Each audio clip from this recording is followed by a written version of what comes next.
Max, let's go to the hotline, and let's bring in, again, perhaps the most on-brand guest we've ever had on this show. Let's bring in the former head coach of the Fort Bend Elkins Knights, now the owner, proprietor, and pitmaster at the BBQ Place in El Campo. We're joined by Robert Crivellari. Coach, do people still call you Coach? Oh, absolutely. Once you're a coach, you're always a coach. I figured that was the case. So you were you coached for a long time. You bounced around a few different places. Most recently, you were at Fort Bend Elkins as the head coach. You were Jake Matthews' head football coach, as a matter of fact. That is correct. Yeah. Yeah. So tell us a little bit about why this move. Why the move from? I think it's a tremendous career move, but from your perspective, why go from football to barbecue? Well, I get asked that quite a bit. I think I was just at a point in time I was ready to try something different. I'd kind of reached a lot of goals in my coaching career, and I was an offensive coordinator, defensive coordinator. I coached at the college level, coached in high school, and I was just ready for something different and a new challenge. And, I had a great experience in my coaching career, and I certainly miss it and wouldn't trade anything for my experiences and stuff. And just kind of branched out and decided, let's try this barbecue thing. That seems like something an old coach can do. So here I am, and about 7 years later, it's kind of taken off for me. So I'm pretty excited about it. Yeah, we found out about this because our sensei, our barbecue sensei, Daniel Vaughn, wrote about it for Texas Monthly. And I'm really interested. What has barbecue always been a passion for you? Has that always been something that you've done even during your coaching career? It's been something you've been passionate about.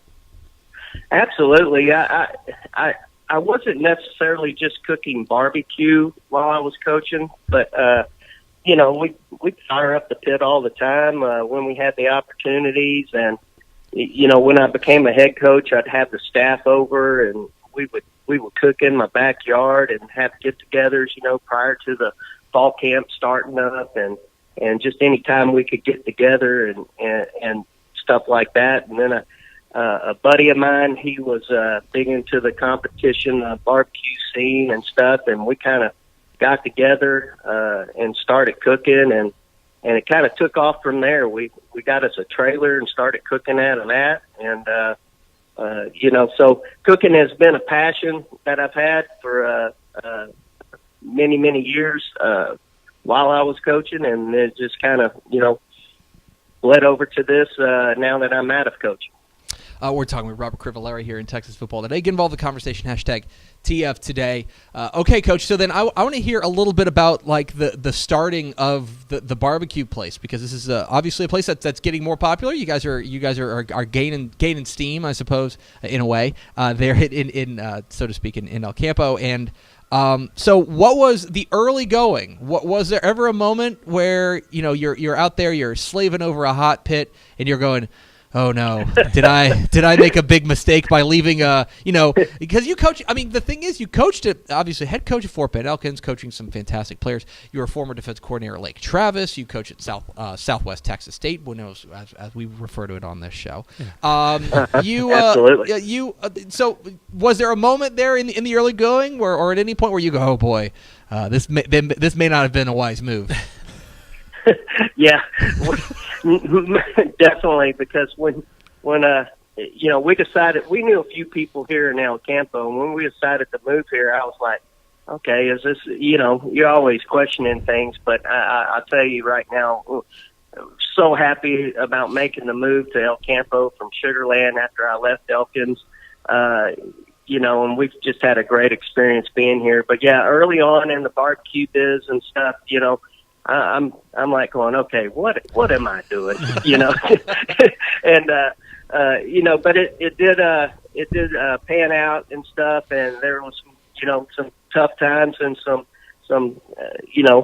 questioning of moves and this and that and whatnot, and then I guess about 2014, the guy I started out cooking with, he decided he wanted to be in Houston, we had moved to El Campo area, and I opened up my first little place, and it was an old snow cone stand out in a parking lot, and I kind of renovated it and added a little covered seating area, and we had a walk-up window and a drive-through, and we started serving stuff out of that, and after about 2, maybe 3 years there, I got approached by a man here, a businessman here in El Campo, and he said, I have a building that I think you may be interested in. And so this coming June, I'll be in this new building for about 2 years. And we have a drive-through, and we have an outdoor patio, and we can seat about 40 people inside.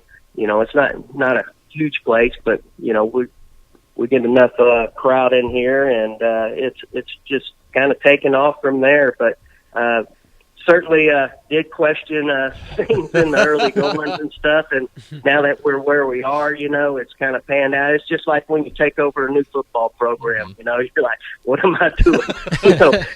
And you get the ball rolling, and you get you some good support staff, and you start doing what you know how to do, and it takes off from there. I'm glad you brought that up because, one thing I'm interested in is that I think people might see football coach and barbecue pitmaster as very separate, very different skill sets. But do you feel like there are any similarities, anything that like being a good football coach helps you be a good barbecue pitmaster?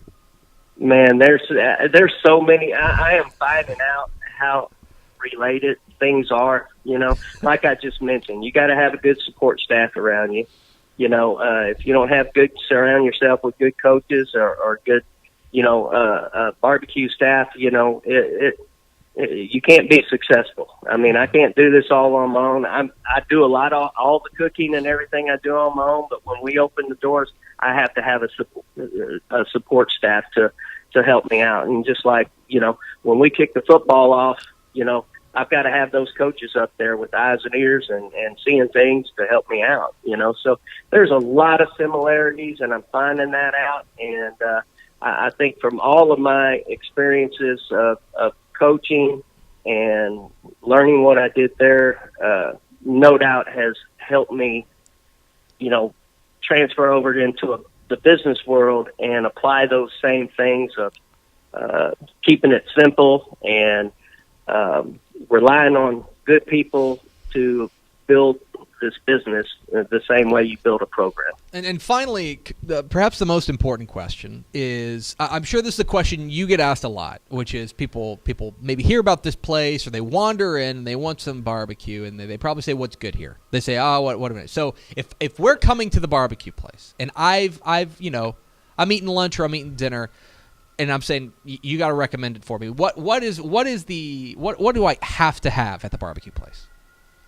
Well, a lot of times, like when the barbecue snob showed up, I always and I have a lot of coaching buddies, that'll come in and visit and stuff. And when I see their faces show up and they like, what do I need to get? I always say, let me just make you up a sample of a bunch of food here, and I make a sampler platter for them, and we just put a lot of things out there, and hey, let them go after it. We'll, a big old plate of food, and we put the sides out there, and just let them go to town and let them try everything, and then when they're done, they come up and say, man, this was great, but I really love this, and we just bring it out. But we've got some really unique items like a riceberg burrito, being El Campo ricebergs.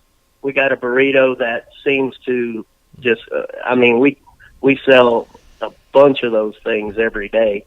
And, our smoked chicken is, I've been told, and even Mr. Vaughn said, that chicken's off the chain, basically. So we've got some unique items and stuff. I do a Cajun chopped beef sandwich as well that we sell a lot of. But, the loaded mac and cheese is probably one of the top things that people come in and get. And but, yeah, I just when someone new walks in, like if you were to walk in the door, I'm probably going to make you a sample platter and let you just try everything out at one time, and you decide from there. I like it. He is Robert Crivellari. He is the owner, proprietor, and pitmaster at the BBQ Place in downtown El Campo. They are open Tuesday through Friday, although they're closed today. Don't go today. Look for the barbecue flag outside in downtown El Campo. Coach, really appreciate your time. Congratulations on all your success, and best of luck. I would say next season, but I guess best of luck Tuesday on the smoke.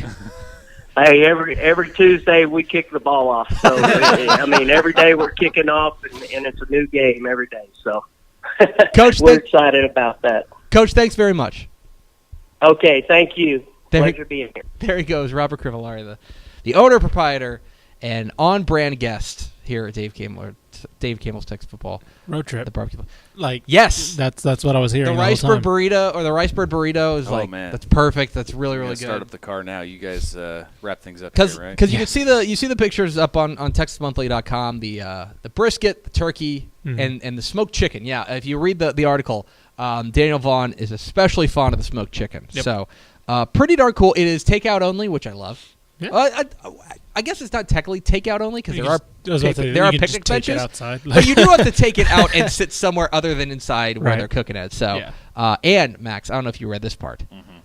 You won't miss it after trying the Cajun red potatoes roasted with plenty of garlic and black pepper. Yeah, Ooh. I did see that. Speaking your language, yeah. singing your song. A lot of Cajun influence there that I am not upset about. What do you think about down there in Southeast Texas? That makes a lot of sense. But so we appreciate Coach Crivellari coming on with us. Jake Matthews is head coach. When he was that's awesome at Fort Penn Elkins. So.